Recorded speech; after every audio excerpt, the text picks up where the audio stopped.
Hello students, I am Ibadur Rahman and in this video I am going to start third part of chapter 6 sound of class 7 physics. In this video we will discuss about the characteristic of sound. So let's start chapter. Everyone open page number 86. 86. Sound characteristic of sound. Sound is characterized by the three properties: pitch, loudness and quality or timbre. So what is pitch? Pitch of a sound is related to the frequency of sound. All sounds are produced from the vibration. If the vibration are of high frequency, we get high pitched or shrill sound. If the vibration are low frequency, we get low pitch or flat sound. Pitch एक ऐसी quality होती है जो frequency पे depend करती है. अगर से किसी भी वाइब्रेटिंग बॉडी की फ्रीक्वेंसी हाई है, ज़्यादा है, तो उसकी हाई पिच होगी और अगर से उसकी फ्रीक्वेंसी कम है तो उसकी लो पिच होगी. The pitch depends on the number of vibration per second. The sound of a crying baby is high pitch as compare to that of the crying adult. किसी बच्चे के रोने की जो आवाज़ होती है वो हाई पिच की होती है इन कंपेयर टू किसी बड़ों के रोने की आवाज़ से, क्योंकि उनमें नंबर ऑफ वाइब्रेशन ज़्यादा होता है इन पर सेकंड, या कह लीजिए बच्चों की फ्रीक्वेंसी ज़्यादा होती है. If A turning fork has a longer prong the frequency is produced will be lesser. अगर किसी टर्निंग फॉर्क का प्रोंग या उसके जो लेग होते हैं वो लंबे हो जाएँ तो उसकी फ्रीक्वेंसी जो होगी वो कम हो जाएगी. The pitch of a sound depends on a mass, length and tightness of a vibrating body. The frequency of sound produced by striking the membrane of a drum depends on the tightness of the membrane. जैसे कि आपने किसी drum को देखा होगा, उसकी frequency या vibrating number of vibration जो होता है वो इस बात पर डिपेंड करता है कि उसकी स्ट्रिंग से मेम्ब्रेन को कितना टाइट किया गया. अगर से मेम्ब्रेन को लूज़ कर दिया जाएगा तो उसकी जो वाइब्रेशन है वो कम होता जाएगा. मेम्ब्रेन को टाइट कर दिया जाएगा स्ट्रिंग को टाइट करके, तो वो वाइब्रेशन जो है वो आपको इंक्रीज़ हो जाएगा, फ्रीक्वेंसी इंक्रीज़ हो जाएगी, सो उसकी पिच हाई हो जाएगी. Now on page number 87 of the 7 notes of a music सा रे गा मा पा ध नी. नी has the highest pitch. Means जो नी होता है वो हाइएस्ट पिच होता है, बाकी सब जो होते हैं उससे कम ऑर्डर में होते हैं. ये म्यूज़िक से रिलेटेड वर्ड यूज़ होते हैं इसमें. Loudness and intensity.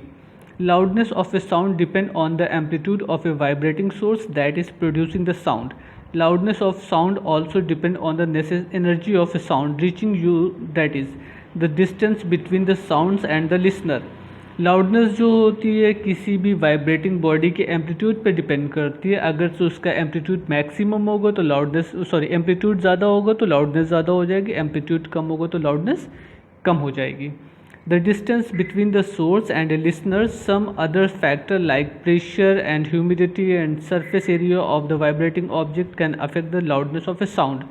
Distance listener और सोर्स के बीच का, या प्रेशर, ह्यूमिडिटी, सरफेस एरिया भी डिपेंड करता है कि लाउडनेस ज़्यादा होगा या कम होगा. Greater the amplitude of a vibrating source the comparison and rarefaction are more intense. Louder is the sound. Loudness of the sound independent of the frequency. अब एक चीज़ यहाँ पे ध्यान दीजिएगा, ये बहुत इंपॉर्टेंट पॉइंट है कि लाउडनेस जो है वो फ्रीक्वेंसी से इंडिपेंडेंट होता है. लाउडनेस का फ्रीक्वेंसी पे कोई मतलब नहीं होता है. फ्रीक्वेंसी से लाउडनेस जो है वो फ्रीक्वेंसी पे डिपेंड नहीं करेगा. Striking the membrane of A drum with more force produce louder sound. Loudness of the sound often confused with the intensity. जो अगर से किसी ड्रम को कस के हिट किया जाए तो जाहिर सी बात उसके मेम्ब्रेन जो है ज़्यादा ऊपर नीचे जाएंगे, यानी कि उसमें जो एम्पलीट्यूड होगा वो मैक्सिमम हो जाएगा. अगर हल्के से हिट किया जाए तो मेम्ब्रेन पास रहेंगे तो उसका एम्पलीट्यूड कम हो जाएगा. कस के हिट करने पे मेम्ब्रेन दूर तक वाइब्रेट करेंगे तो उसकी लाउडनेस ज़्यादा हो जाएगी. Loudness depends on intensity which in the term depends on the amplitude. अब जैसे दोनों फिगर देखिएगा, अगर इसमें दोनों को सेम प्रेशर से हिट किया जाए तो इसका साइज़ कम है, इसका साइज़ ज़्यादा है, तो इसका एम्पलीट्यूड ज़्यादा होगा, इसमें लाउडनेस ज़्यादा होगी. Loudness increases when surface area emitted. sound is increased. For example, lesser the distance between source and listener, the greater is the loudness of the sound heard by the listener and vice versa. जैसे अभी इससे पहले के figure में explain किया है कि अगर से सरफेस एरिया ज़्यादा हो जाएगा तो लाउडनेस आपकी ज़्यादा हो जाएगी.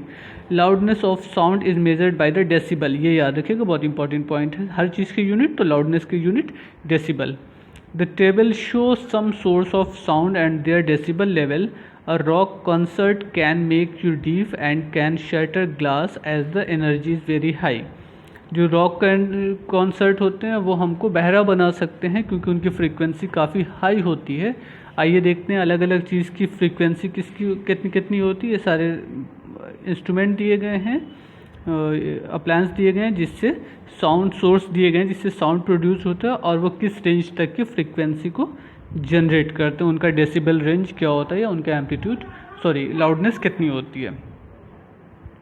रॉक कॉन्सर्ट का 120 डेसिबल होता है. ये बहुत रिस्की होता है हमारे लिए. ओके. क्वालिटी और टिम्बर. साउंड क्वालिटी और timbre is the property of sound which help you to distinguish between sound with the same frequency and loudness.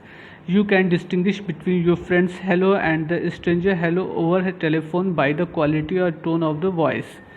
अब टिम्बर या क्वालिटी ऐसा कैरेक्टर होता है साउंड का जिसे हम सिर्फ सुनकर ही ये पता कर सकते हैं कि कोई साउंड किस इंस्ट्रूमेंट से प्रोड्यूस हो रहा है या वो साउंड किसका है. एकदम शुरू में उन्होंने एक एग्जांपल दिया था कि dog barks and horn of car. तो कार का हॉर्न है या किसी डॉग की बार्क की आवाज़ है या किसी आपके फ्रेंड की आवाज़ आ रही. जब हम टेलीफोन पे बात करते हैं तो सिर्फ हम आवाज़ सुन के ये पता कर सकते हैं कि ये वॉइस किसकी है.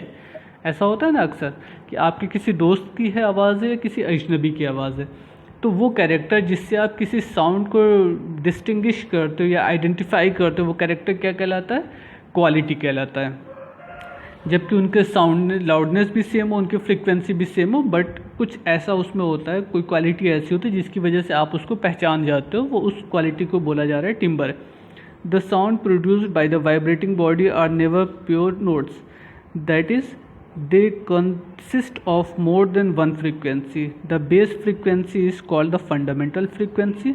अ turning fork produce only one frequency.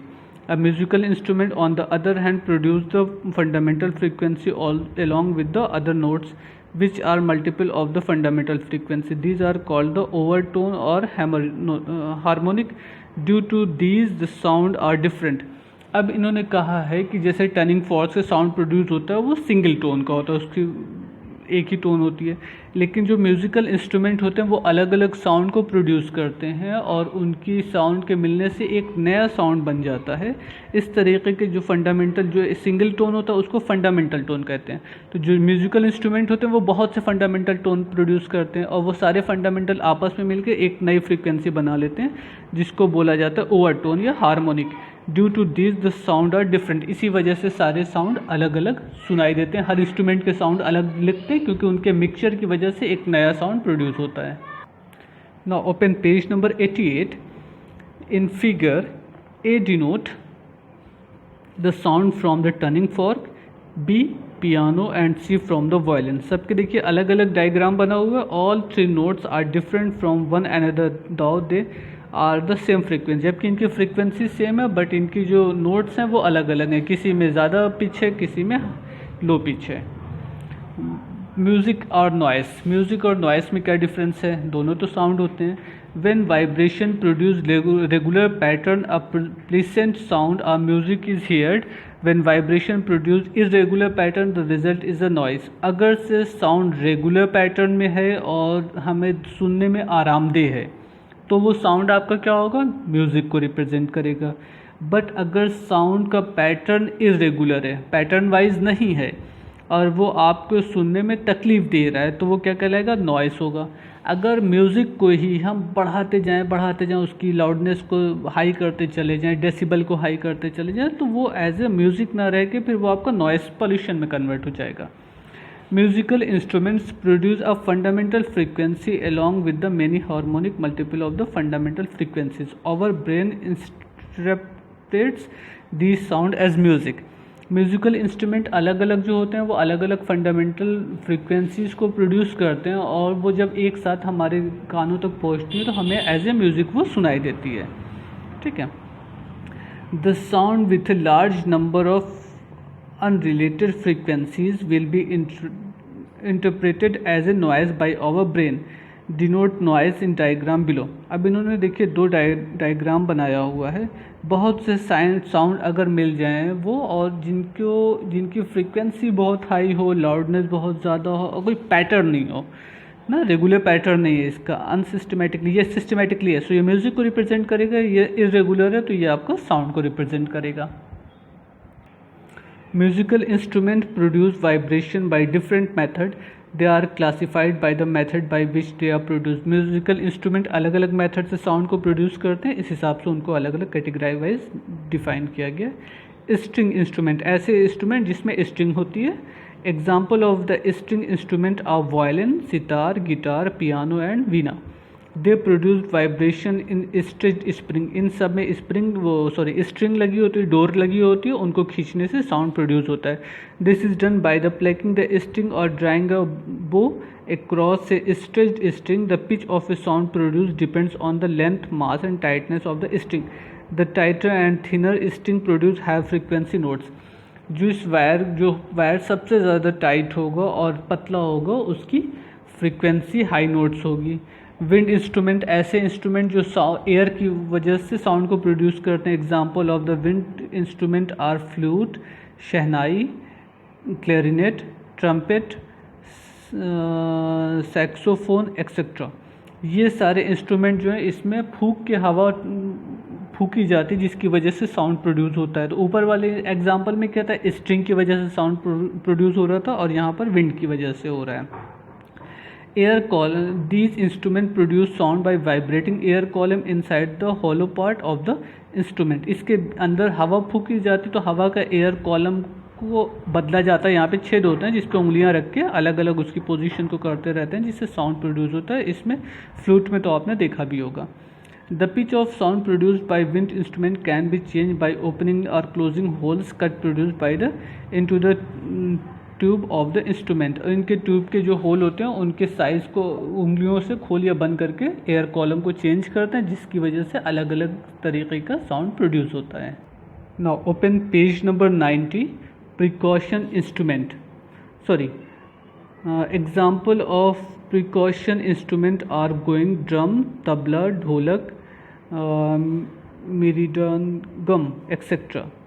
They are large group of the instrument that produce the sound by being struck, shaken, scraped और clashed together. अब ये सारे इंस्ट्रूमेंट ऐसे हैं जिसमें साउंड प्रोड्यूस होता है उनको हिट करने की वजह से या एक दूसरे के टकराने की वजह से.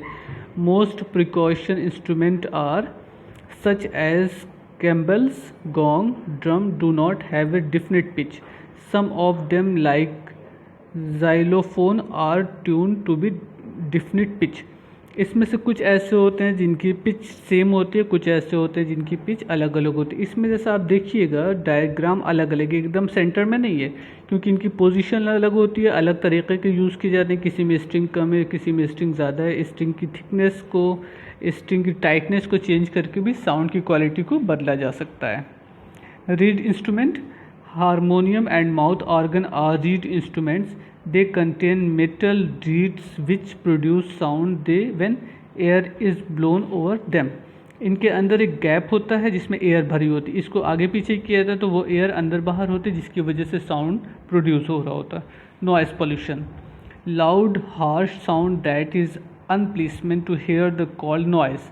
ऐसे साउंड जो बहुत तेज़ हों, सुनने में पसंद ना आए या तकलीफ़ पहुंचाएं, वो क्या कहलाते हैं? साउंड. कैसे कहलाते हैं? नॉइस होते हैं. Sound from different origins, honking of vehicles, sound from railway engine and aeroplanes, loud speaker and factories have the detrimental effect on the environment and hence contribute to noise pollution. ये सारी चीज़ों से जो होता है वो नॉइस पोल्यूशन प्रोड्यूस हो रहा है जो इन्वायरमेंट को भी नुकसान पहुंचा रहे हैं. Constant exposure to noise, this noise can cause headache, hearing loss, nausea, tiredness, etc. बहुत ज़्यादा साउंड के बीच में रहने से आपको सुनने में प्रॉब्लम हो सकती है, आपकी टायर्डनेस हो सकती है या हेडेक हो सकता है, इस तरीके की परेशानियां हो सकती हैं। Animals and marine mammals are also affected by the noise pollution. ऐसा नहीं है कि सिर्फ इंसान पे ही साउंड का बुरा प्रभाव पड़ता हो, एनिमल्स या जो और जीव जंतु होते हैं उनके ऊपर भी साउंड का बैड इफेक्ट होता है। Some of the method to reduce noise pollution, कुछ मेथड से नॉइस पोल्यूशन को कम किया जा सकता है। Sound insulting materials like carpets and curtain absorb sound and reduce their intensity. Curtain या ऐसे सब्सटेंस जो साउंड को एब्जॉर्ब कर लेते हैं उनका यूज़ करके साउंड की इंटेंसिटी को कम किया जा सकता है। Trees reduce noise as they are natural sound barriers.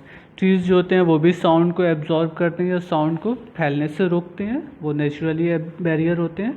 Factory workers, tractor drivers, personnels working in airport on the tarmac who are exposed to loud sound have to wear ear protector। अच्छा, जो लोग इस तरीके के area में work करते हैं जहाँ पे बहुत ज़्यादा वॉइस जनरेट हो, साउंड जनरेट हो रहा होता है, तो वो अपने ईयरफोन लगाए रहते हैं, जिसकी वजह से उनको ज़्यादा कान में आवाज़ नहीं जाती, सिर्फ वही साउंड जाता है जो उनको सुनना होता है या जो माइक पे जो बोला जा रहा होता है, बाकी आसपास नहीं। आपने कभी टीवी वगैरह में या मूवीज़ में देखा होगा पायलट ईयरफोन लगाए रहते हैं, तो रीज़न ये होता है कि वो पूरे उसकी प्लेन के या इंजन की या फैक्ट्रीज़ में जो वर्क कर रहे होते हैं लोग, वो ईयरफोन लगाए रहते हैं, जिसकी वजह से बाकी आवाज़ उनके कान तक ना पहुँचे। Fire cracker produce immense noise pollution along with the air pollution, their uses should be minimized. जो फायर क्रैकर होते हैं, पटाखे वगैरह होते हैं, वो भी साउंड पोल्यूशन, नॉइस पोल्यूशन को या एयर पोल्यूशन को फैलाते हैं। अच्छा, कोशिश की जाए कि उनका भी यूज़ कम से कम किया जाए। Factories and airport must be located away from the residential area. Factories या एयरपोर्ट को रेजिडेंशियल एरिया, आबादी से दूर होना चाहिए। Vehicle sound have a proper silencer, जो व्हीकल्स में साउंड साइलेंसर हो वो प्रॉपरली लगा होना चाहिए, जिसकी वजह से साउंड कम से कम प्रोड्यूस्ड हो। Use of amplifiers and loud speaker should be restricted in public places like school, hospital. ऐसे माइक या साउंड एम्पलीफायर जो होते हैं वो पब्लिक प्लेस या हॉस्पिटल से दूर लगाने चाहिए, क्योंकि ये सब चीज़ें नुकसानदेह होती हैं। Absorption of sound refer to process by which the materials, structure and object take in sound energy when the sound wave are the encountered as opposed to reflecting the energy. Squares with loft or carpet or any other materials. Now glue and carpet covered squares at 90-degree angles to be interior of the box on all sides. This technique will create sound traps. Now your soundproof box is ready to use. Okay, sorry, ये soundproof box बनाने की activity थी। How do the human ear produce sound? How are the vibration produced in our ear throat? What is the vibrates to produce the sound? अब हमें कैसे sound सुनाई देता है या ह्यूमन कैसे साउंड को प्रोड्यूस करता है, उसके बारे में इस टॉपिक में पढ़ेंगे, लेकिन उससे पहले आपको एक फिगर दिखाते हैं।